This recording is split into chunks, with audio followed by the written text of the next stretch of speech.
Déployée par le gouvernement depuis le 3 septembre 2020, France Relance soutient les forces vives du territoire face à l'impact de la crise sanitaire et les accompagne pour relever le défi de la transition écologique. Découvrez dès maintenant les structures accompagnées en Haute-Marne ainsi que leurs projets sur les réseaux sociaux et le site internet de la préfecture à travers de courtes capsules vidéo. Besoin d'un nouveau pare-brise ? Ouiglass à Saint-Dizier vous propose un service de qualité et vous offre la franchise ou 150 € et le plein de carburant. De nombreux jeux concours sont également prévus. N'attendez plus, et tout ça sans surfacturation aux assurances. Un centre de vaccination éphémère a vu le jour à Montier-en-Der. Le club de tennis de table d'Urville-Bienville détient sa future championne. Un goûter intergénérationnel a eu lieu au lycée Saint-Exupéry de Saint-Dizier.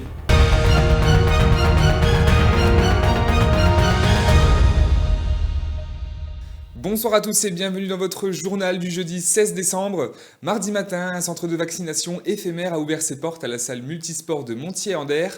Il a été mis en place durant 2 jours sous la gestion du SDIS 52, des infirmières et des médecins libéraux. À cette occasion, 500 personnes ont donc pu être vaccinées, principalement pour la 3e dose.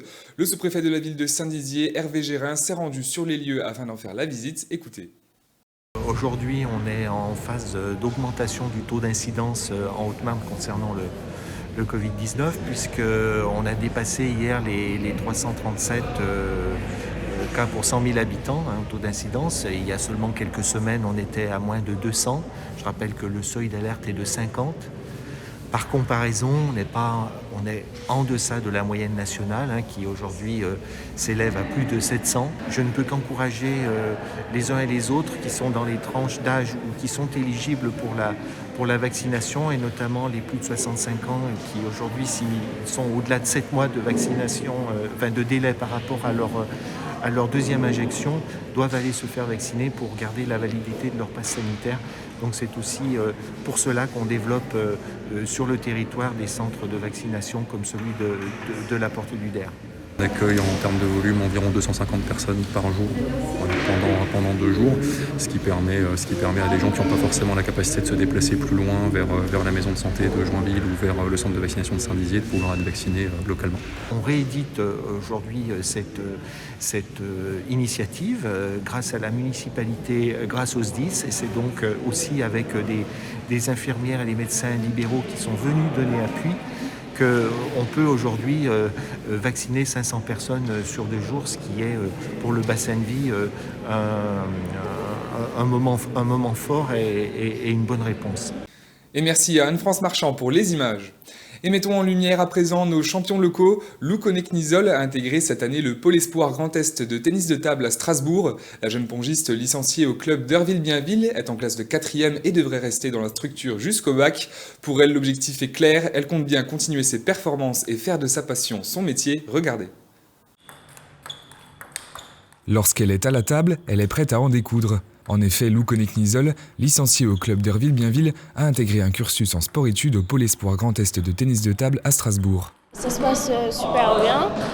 J'ai beaucoup d'heures d'entraînement, donc des compétitions, j'ai du physique, c'est très varié. Puis j'ai des entraînements soit individuels ou collectifs, ou plein de sortes, et ça se passe super bien. Depuis quelques années, la jeune joueuse enchaîne les performances et avec un volume horaire d'entraînement d'environ 20 heures par semaine, elle ne cesse de progresser. On a vraiment passé un cap, surtout depuis justement qu'elle est partie au pôle. Chaque semaine, je la revois, il y a toujours une marge de progression. J'ai l'impression qu'elle progresse chaque semaine du coup.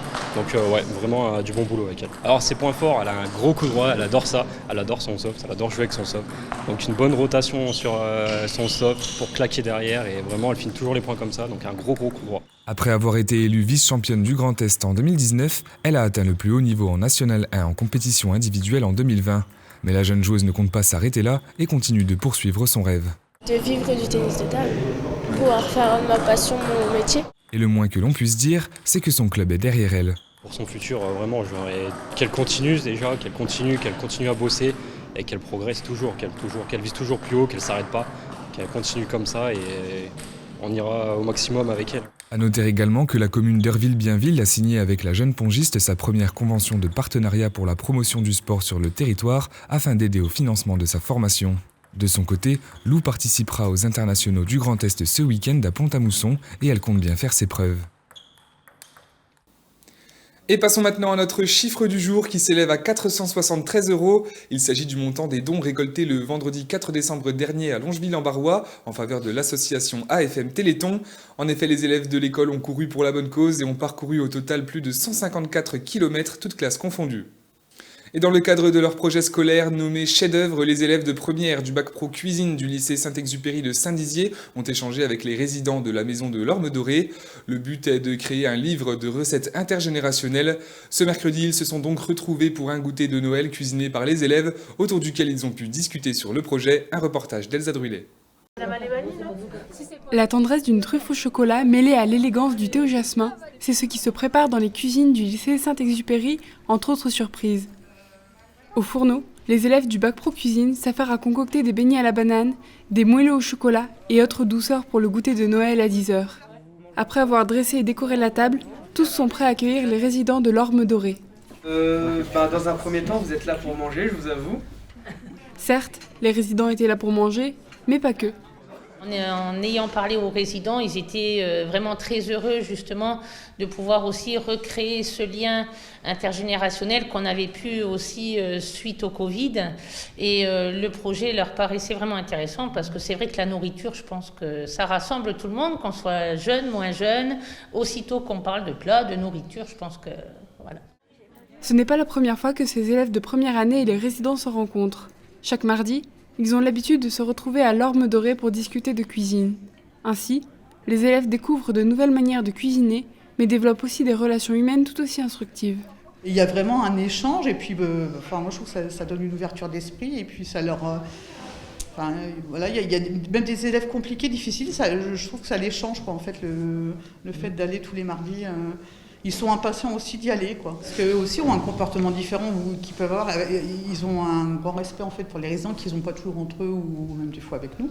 Et là, je trouve que ça apaise tout le monde. Et même si au départ il y a peut-être un peu un a priori parce que c'est pas évident, c'est des liens qui n'ont pas aussi toujours l'habitude, même s'ils ont des grands-parents, des choses comme ça. Et là, c'est vraiment un lien qui je pense, qui convient à tout le monde. Et puis c'est vrai que les conversations sont vraiment différentes. Moi, je vois les conversations que les résidents peuvent avoir avec les jeunes et nous, puisque nous, on est tous les jours avec eux et ils n'ont pas forcément les mêmes sujets avec nous qu'ils pourraient avoir avec les jeunes. Ces liens, je pense, sont très importants des deux côtés et c'est important de le garder, surtout en ce moment et surtout vu ce qu'on a connu, je pense que c'est enrichissant vraiment des deux côtés. Ces rencontres se font dans le cadre du chef-d'œuvre des élèves, un projet sur 2 ans réalisé dans le cadre de leur parcours scolaire. Dans leur cas, la finalité du projet est de créer un livre de recettes à partir de ces échanges. Grâce à la cuisine, 2 générations s'allient. Et ça ne compte pas pour du beurre. Et voilà, c'est la fin de cette édition. Merci à tous de l'avoir suivi. Dans un instant, vos prévisions météo de demain présentées par Manon Grosset. Très belle soirée à tous. Toute l'actualité qui vous concerne, à voir et ou à revoir, dès maintenant sur puissancetélévision.fr et sur notre application mobile.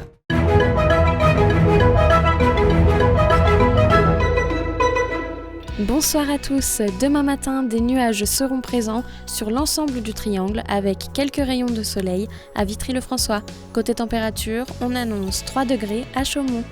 Demain après-midi, des éclaircies sont attendues. On prévoit jusqu'à 8 degrés à Vitry-le-François. La soirée de demain s'annonce plutôt dégagée avec 4 degrés à Saint-Dizier. Demain, nous fêterons les Gaëls et nous ne perdrons pas de minutes de soleil. Très belle soirée avec Puissance Télévision.